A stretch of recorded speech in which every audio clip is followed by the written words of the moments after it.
यहाँ पर एक बहुत बड़ी बात जो सामने आती है वो है प्रेसिडेंट मैक्रों का जो एक डिलेमा है। उन्हें अब वहां पर at the same time prime minister कहा जाता है। उनको समझ में नहीं आ रहा है कि वो लेफ्ट के साथ रहें, राइट के साथ रहें।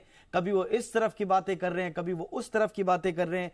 इस शूटिंग को पहले उन्होंने इनएक्सक्यूजेबल कहा और फिर जब दंगे हो गए अब कह रहे हैं कि ये अनजस्टिफाइबल है। तो ये जो उनका डिलेमा है मैक्रो साहब का, ये कुछ काम नहीं कर पा रहा है फ्रांस के लिए। तो ये कैसे एक लाइन ले पाएंगे वहां पर वो? दीपक जी, आपने बहुत अच्छी तरह से इसको समराइज किया। देखिए, मैक्रोन जो है किसी ग्रेट पार्टी से नहीं है, लेकिन क्योंकि पार्टीज जो थी वो आपस में, जब वो पहली बार प्राइम मिनिस्टर प्रेसिडेंट बने तो आपस में उन लोगों के बीच में जो दरार थी उसके थ्रू वो आ गए। दूसरी बार भी वो है तो सेल्फ मेड मैन, अपनी ही उनकी छवि है, उन्हीं के अपने नाम से वो जीते हैं। और उन्हें दोनों साइड्स, लेफ्ट और राइट की थोड़ी सी तो सहमति चाहिए, नहीं तो सरकार कैसे चलेगी। सो आप बिल्कुल सही कह रहे हैं। जब ये चीज पहली बार आई, और इसका जरा थोड़ा सा हमें बैकग्राउंड भी समझना चाहिए। फ्रांस में अन्य यूरोपियन कंट्रीज के समय इन द सेम वे जैसे उन कंट्रीज में है, बहुत सारी ये ह्यूमन राइट्स इश्यूज पिछले कई सालों से बहुत आ गई।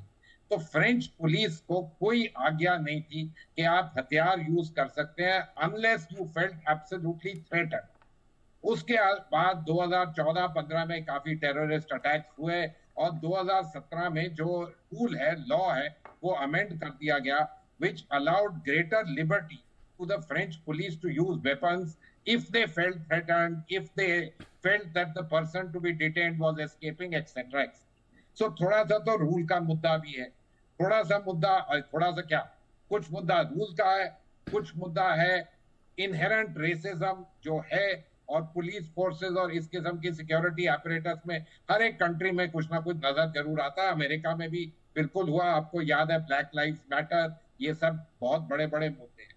आप बिल्कुल सही कह रहे हैं कि मैक्रोन जी के लिए ये बहुत जबरदस्त चुनौती है, लेकिन he is the master of the balancing act, and because the left and the right are divided, in some senses उनको अपॉर्चुनिटी मिलती है। लेकिन ये चुनौती बहुत बड़ी है, एक के बाद एक समथिंग और द अदर हैपन। इसको तो वो कंट्रोल कर लेंगे किसी ना किसी तरीके से, लेकिन फिर जो नेक्स्ट राउंड आएगा उसको कैसे देखेंगे? तो ये तो